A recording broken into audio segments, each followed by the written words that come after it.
ومن أحسن قولا ممن دعا إلى الله وعمل صالحا وقال إنني من المسلمين. السلام عليكم ورحمة الله وبركاته.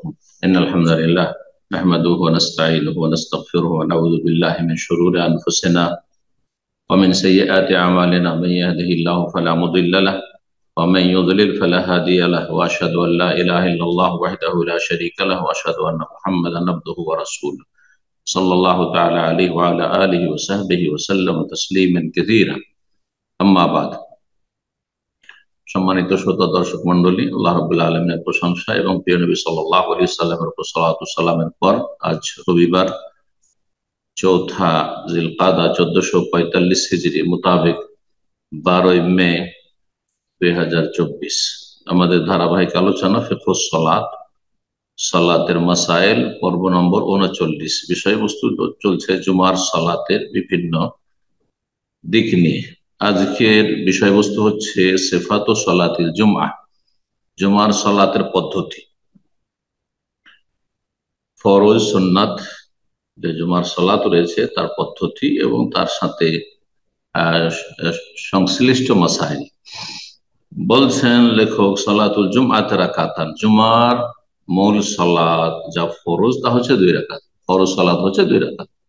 কেউ যদি জিজ্ঞেস করে জুমার সালাত কয় রাকাত, আপনি সুন্নত মিলিয়ে বলবেন না, বলবেন যে 2 রাকাত, কারণ 2 রাকাত আল্লাহ ফরজ করেছেন। আর সুন্নত হচ্ছে তাতে যে সূরা ফাতিহা এবং তার সাথে আর একটি সূরা বা কিছু আয়াত উচ্চ স্বরে পাঠ করবেন, মানে তেলাওয়াত উচ্চ স্বরে, জেহরি কেরাত।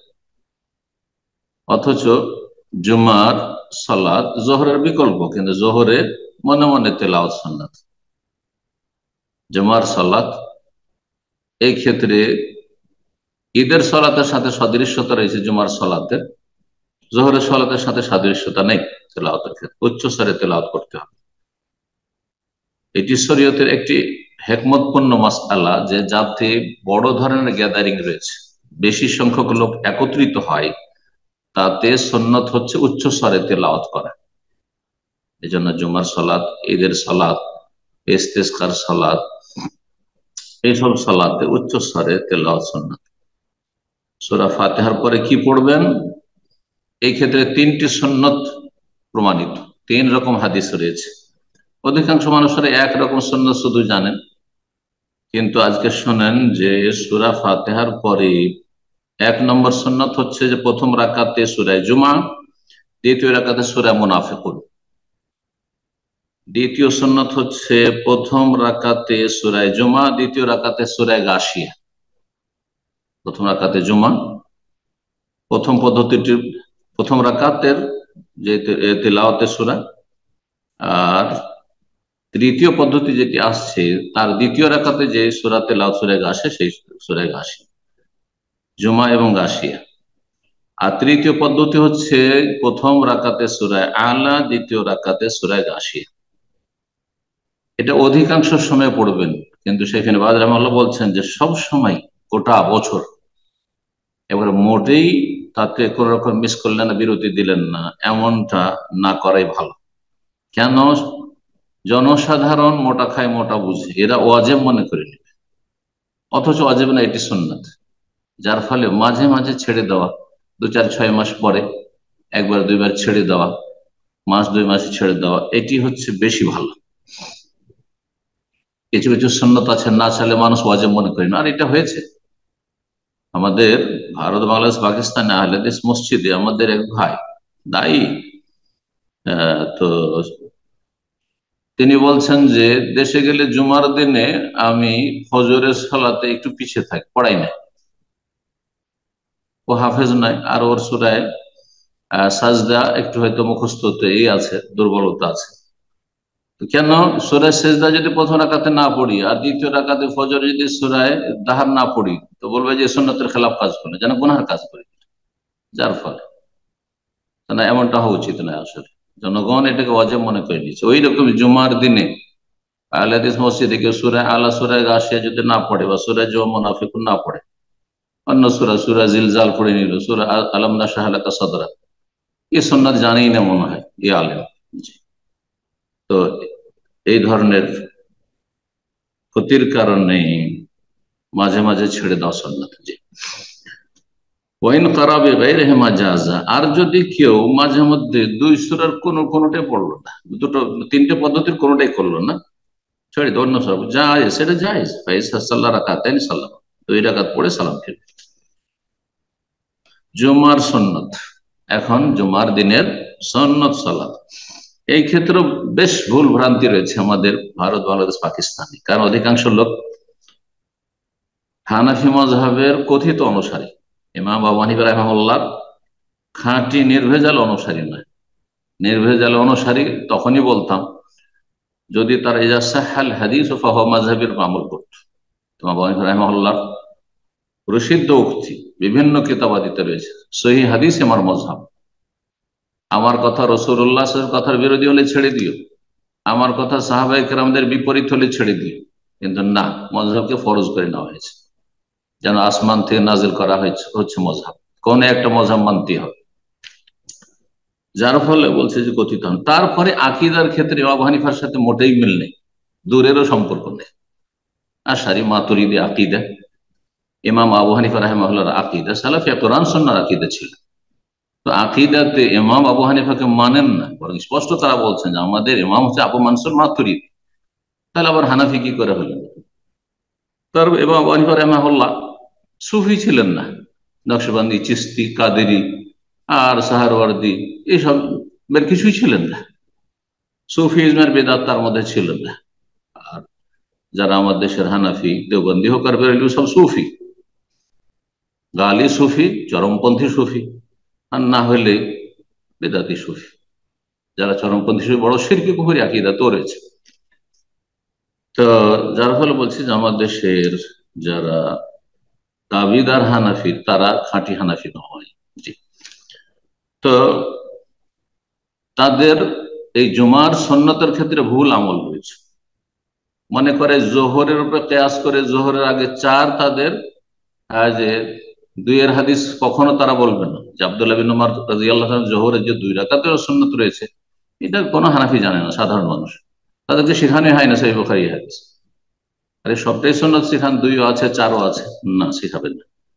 চার তো জোহরে যখন চার, তখন জুমা তো তারা চার ধরে নেয়, জুমার আগে চার রাকাত সুন্নত, অথচ জুমার আগে কোনো সুন্নত নেই। তাহিয়াতুল মসজিদ শুধু আছে, শুধু তাহিয়াতুল মসজিদ।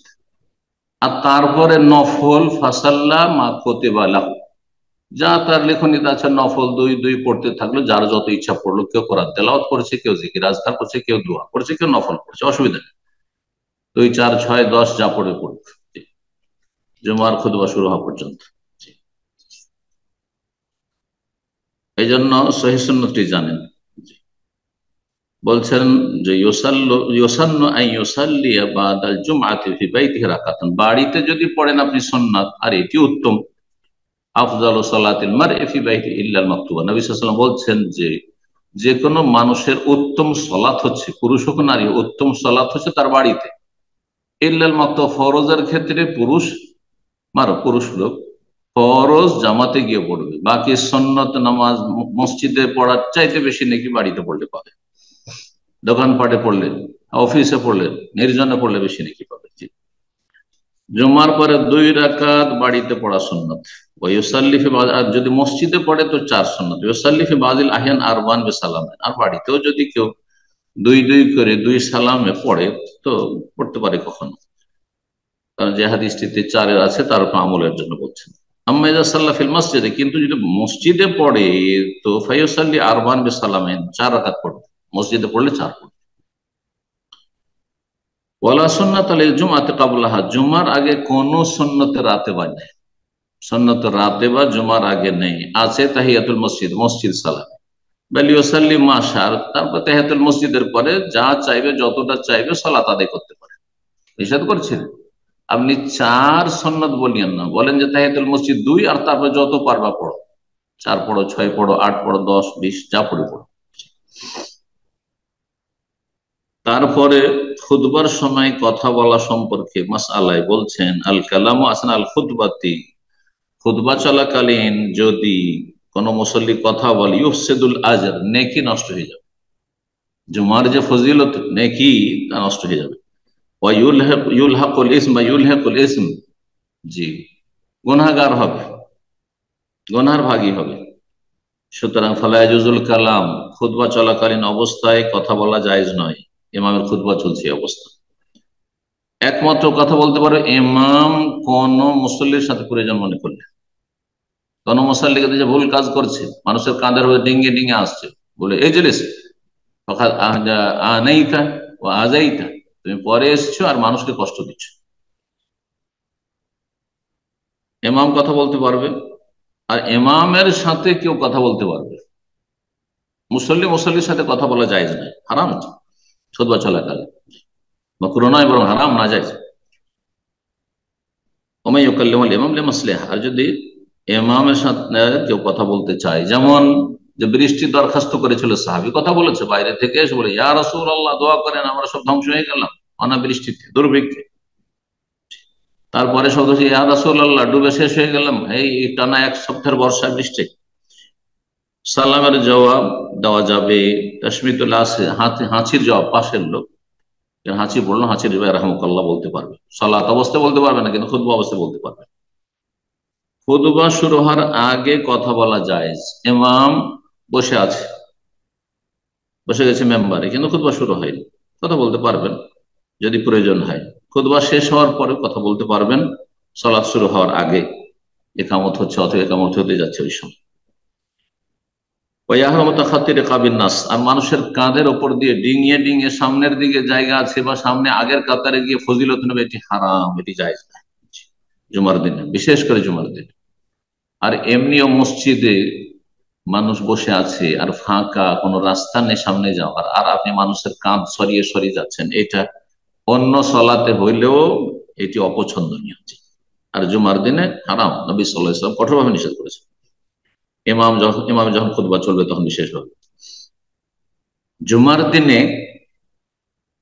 ইমামের খুতবা চলাকালীন জুমা মসজিদে কেউ যদি পা মড়িয়ে পা খাড়া করে, হাঁটু খাড়া করে, এহতেবা বলা হয়, নিতম্ব ভর দিয়ে দুটো পা মড়িয়ে আর হাঁটু খাড়া করে বসা, আর এইভাবে ধরে থাকে, অনেকে এভাবে হাঁটু দুটোকে ধরে থাকে। এতে হয় কি, হঠাৎ করে যদি তন্দ্রা আসে তাহলে উল্টে পড়ে যাবে, হ্যাঁ, আর তারপরে এতে গাফিলতি উদাসীনতা আসবে।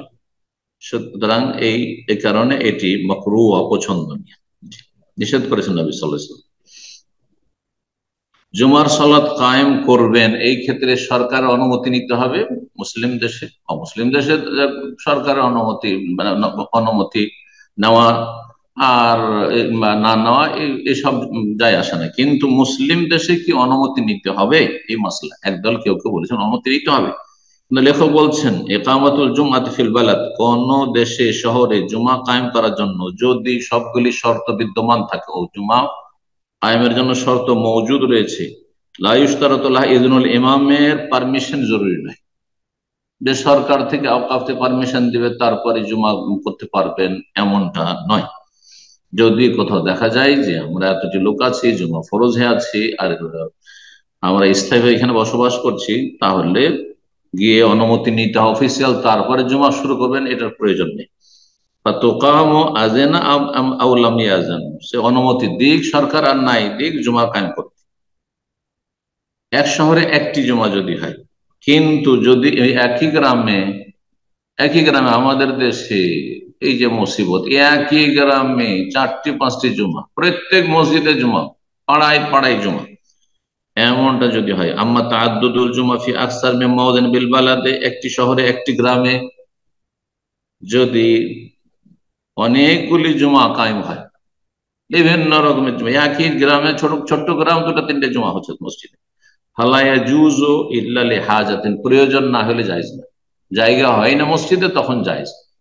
কিন্তু 25টা লোক নিয়ে 30টা লোক নিয়ে জমা হচ্ছে, আমরা দেখেছি ইন্ডিয়া বাংলাদেশে এমন গ্রামাঞ্চলে মসজিদ আছে 25-30টা নিয়ে লোক নিয়ে, আমরা আমাদের মহল্লাতে আমাদের পাড়ায় আমরা জমা করবো, ওদের মসজিদে যাবো, অবশ্য দুনিয়ার দ্বন্দ্বের কারণে জুমা মসজিদ ভাগ করে নিচ্ছে, এগুলি জায়েজ নয়, গুনার কাজ, জায়েজ নয়। যদি প্রয়োজন হয় বা জরুরি হয় তখন অনুমতি নিতে হবে।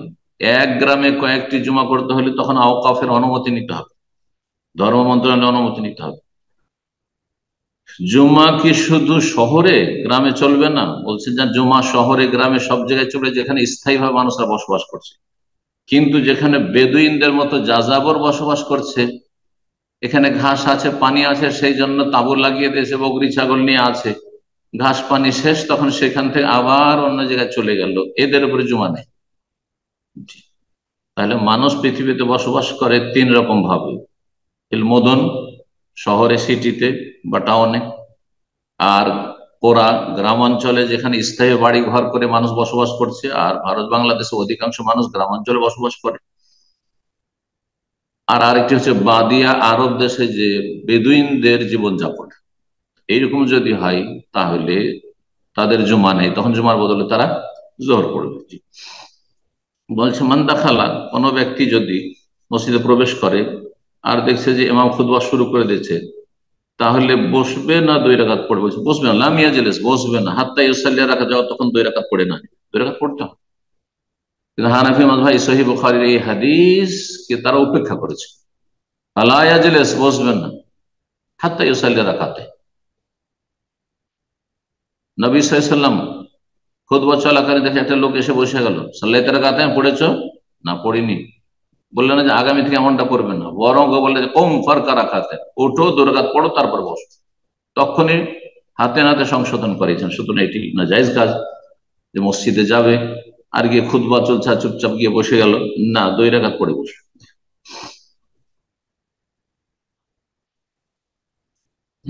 কিন্তু সংক্ষেপে, খুতবা শুরু হয়ে গেছে সুতরাং সংক্ষিপ্ত পড়বে, ছোট সূরা দিয়ে পড়বে।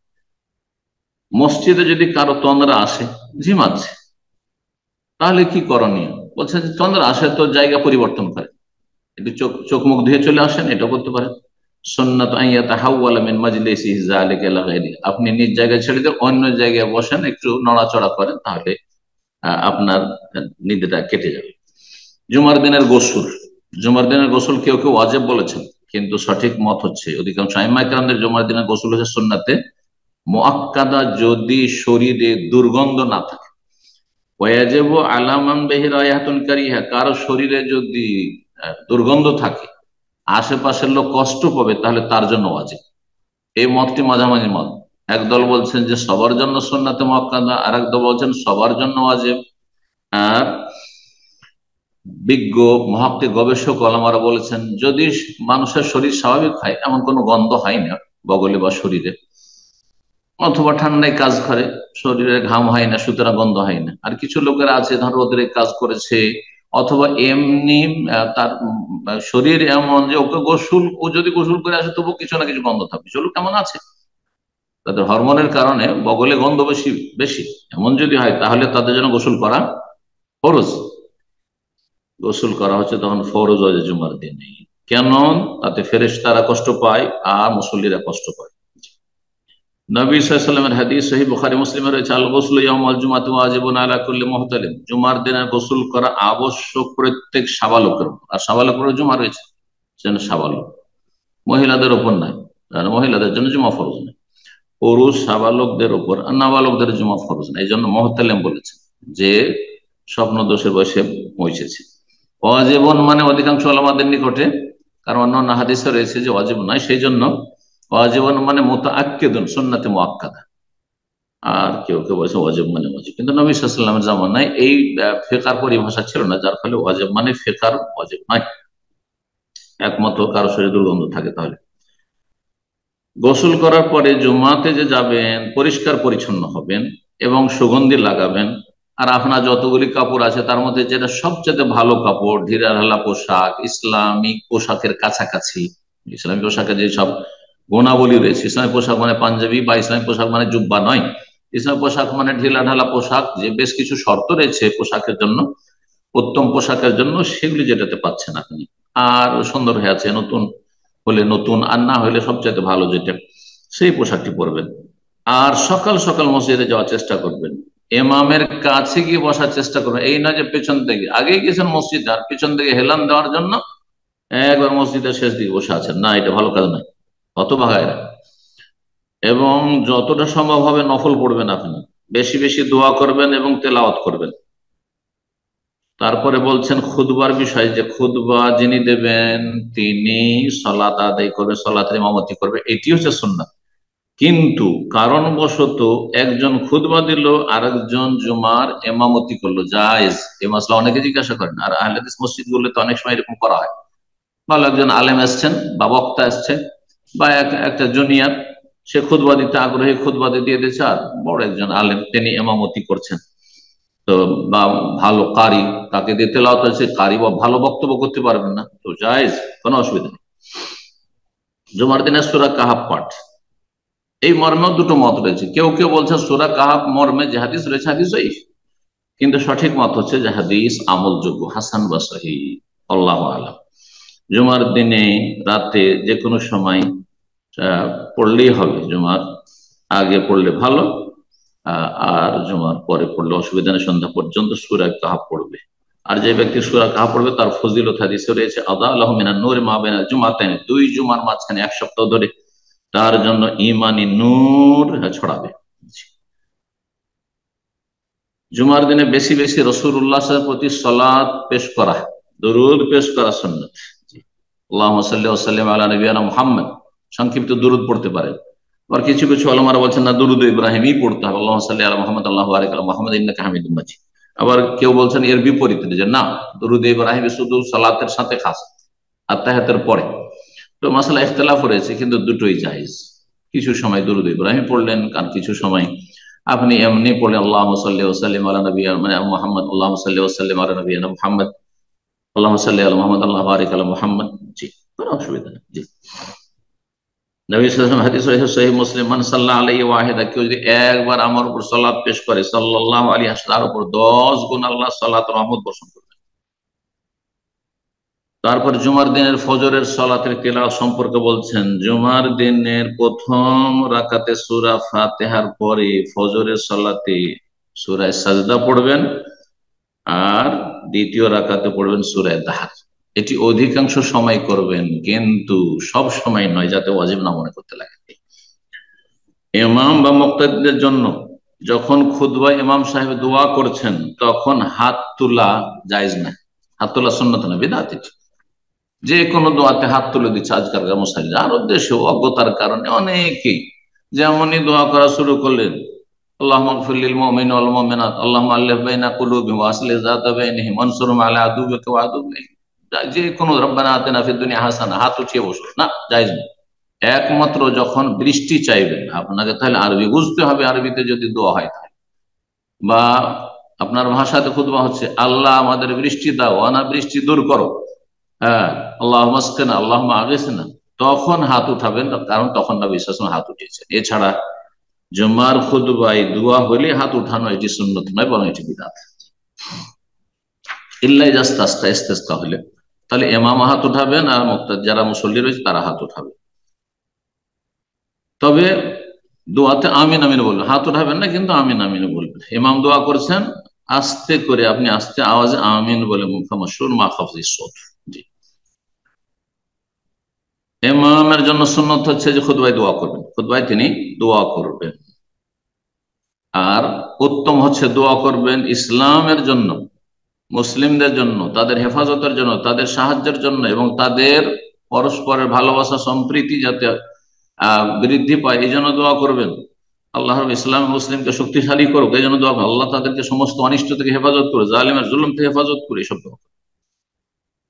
ইমাম যখন দোয়া করবেন তখন তার শাহাদাতের আঙ্গুল দিয়ে ইশারা করবেন। জি, ইশারা করবেন, কিন্তু সেটা আকাশের দিকে উঠাবেন না। যেমন দোয়া করছেন আল্লাহুম্মা আরহামিল মুসলিমিন, আল্লাহুম্মা হাফিজুল মুসলিমিন, হাতের আঙ্গুল উঠিয়ে, এটি সুন্নাত নয় বলছেন। তারপরে বিষয়বস্তু হচ্ছে, জুমার দিনে একটি বড় ফজিলতপূর্ণ মুহূর্ত রয়েছে, যেই মুহূর্তে যে কোনো দুনিয়া আখিরাতের কল্যাণমূলক দোয়া করেন আল্লাহ কবুল করে থাকেন, সাআতুল ইজাবা। গুরুত্বপূর্ণ এই বিষয়টি। এতে আমাদের দুনিয়া আখিরাতের সার্বিক কল্যাণ রব্বুল আলামিনের কাছে আমরা চাইতে পারবো এবং আমরা হাসিল করতে পারবো। সুতরাং সর্বাত্মক চেষ্টা করা উচিত একজন মুসলিমকে, একজন সজাগ মানুষকে। বলছেন তুরজাফি আখের সাথে মিন নাহারি ইয়াউমিল জুমা, এই ক্ষেত্রে অনেকগুলি উক্তি রয়েছে, তার মধ্যে দুটো উক্তি বেশি শক্তিশালী। বলছেন লেখক এখানে তার একটি উক্তি যে জুমার দিনের আসর পরে একবারে শেষ মুহূর্ত মাগরিবের আগে যে ঘন্টা খানেক, এক এক ঘন্টা ধরেন, এই সময়টা মানে 60 মিনিটের ঘন্টা জরুরি নয়, তার একটু বেশি কম, এই সময়গুলোতে দোয়া কবুলের আশা করা যায়। সুতরাং তাতে বেশি বেশি জিকির আজকার করবেন, দোয়া করবেন। এই সময় দোয়া কবুলের যেহেতু আশা রয়েছে, এই সময়টি একেবারে স্বল্প সময়। নবী সাল্লাল্লাহু আলাইহি ওয়াসাল্লাম হাতের আঙ্গুল দিয়ে ইশারা করে ওয়া হুয়া ইউকাল্লিলুহা, অল্প সময়, হয়তো 2-4-5 মিনিট, 10 মিনিট, হ্যাঁ আল্লাহু আলাম কত, হ্যাঁ এইরকম ভাবে নবী সাল্লাল্লাহু আলাইহি ওয়াসাল্লাম ইশারা করেছেন। হাদিসটি আসছে সহিহ বুখারী মুসলিমের হাদিস। আবু হুরায়রা রাদিয়াল্লাহু তাআলা আনহু তিনি বলছেন জুমার দিনের কথা আলোচনা করে রাসূলুল্লাহ সাল্লাল্লাহু আলাইহি ওয়াসাল্লাম বলছেন ফিহি সাআতুন, জুমার দিনে একটি মুহূর্ত রয়েছে। নবী সাল্লাল্লাহু আলাইহি ওয়াসাল্লামের জামানায় 60 মিনিটের আর ধারণা ছিল না, তবে তার কম বা বেশি একটা সময় রয়েছে। লা ইউআফিকুহা আব্দুল মুসলিম, সেই সময়টি যদি কোনো মুসলিম পেয়ে যায়, ওয়া হুয়া কায়িমুন ইউসাল্লি, সালাতে দণ্ডায়মান থাকা অবস্থায়। সালাতে দণ্ডায়মান তো আসর পরে তো সালাত নেই, আর আসরের বাক্য হচ্ছে সবচেয়ে শক্তিশালী, বা খুতবা শুরু হতে যাচ্ছে সেই সময়। তো যাই হোক, বা খুতবা শুরু হওয়ার থেকে শুরু করে আপনার খুতবা শেষ হওয়া পর্যন্ত বা সালাত শেষ হওয়া পর্যন্ত, তো সালাতে দাঁড়িয়ে থাকার মানে হচ্ছে সালাতের জন্য অপেক্ষায় থাকা। এক ব্যক্তি আসর পরে মাগরিব পর্যন্ত মসজিদে বসে আছে অথবা মুসাল্লায় বসে আছে, প্রস্তুত বা ওযু বসে আছে, মাগরিবের সালাতের জন্য প্রস্তুত হয়ে আছে। যে ব্যক্তি সালাতের জন্য প্রস্তুত হয়ে থাকে সে যেন সালাত অবস্থায় থাকে, এটি ব্যাখ্যা করা হয়েছে। আল্লাহর কাছে কোনো কিছু যদি আসআলুল্লাহ তাআলা শাইআন, কোনো কিছু, ইল্লা আতাহু, আল্লাহ অবশ্যই দেবেন।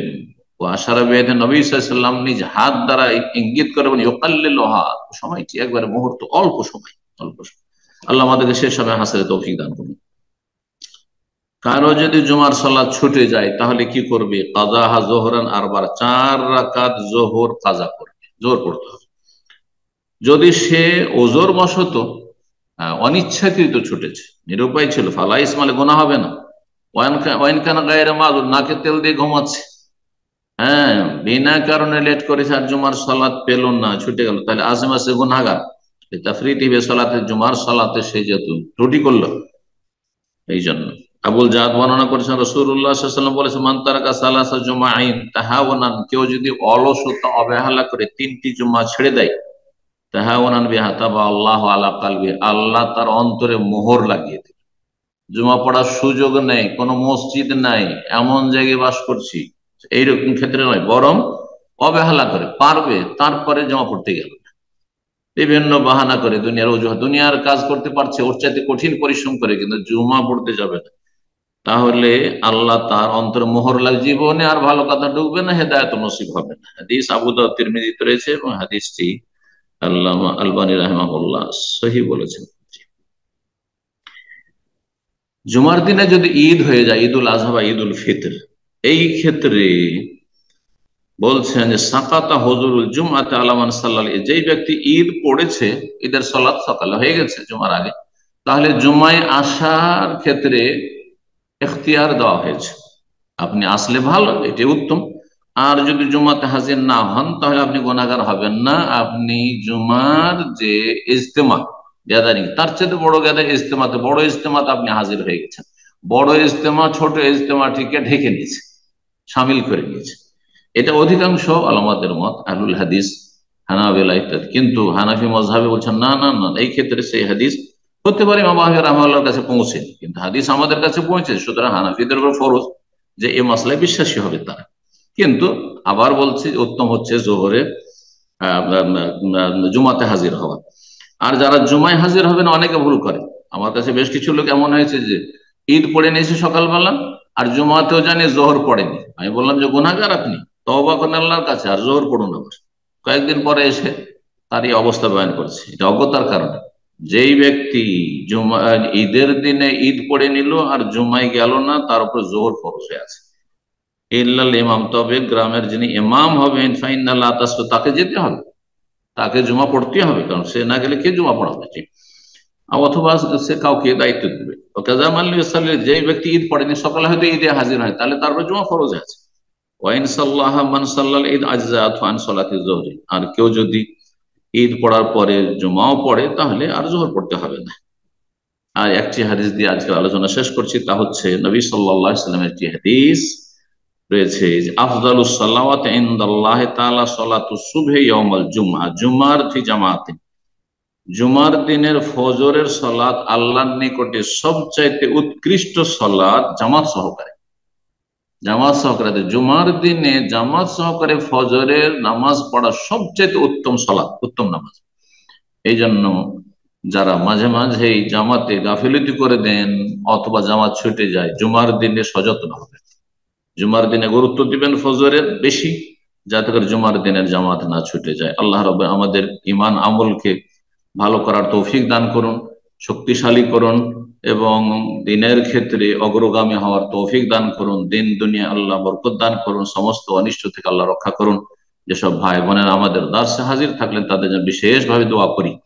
অনেক ভাইরা রয়েছে যারা গাফিল, প্রশ্ন করার জন্য আসে এই জমে, কিন্তু দার্সে হাজির হয় না। আল্লাহ তাদের হেদায়েত দান করুন, তাদের ঈমান বৃদ্ধি করুন, তাদের জ্ঞান অর্জনের আগ্রহকে বৃদ্ধি করুন এবং যারা দিন শিখছেন, দর্শে হাজির হচ্ছেন শুরু থেকে আর তারপরে প্রশ্নোত্তর পর্বে হাজির হচ্ছেন, আল্লাহ তাদেরকে উত্তম প্রতিদান দান করুন এবং তাদেরকে আল্লাহ রাব্বুল আলামিন দুনিয়া এবং দিনের সার্বিক কল্যাণ দান করুন। জাযাকুমুল্লাহ খাইরান ওয়া সাল্লাল্লাহু সাল্লাম আলা নবিয়িনা মুহাম্মদ ওয়া আলা আলিহি ওয়া সাহবিহি আজমাইন।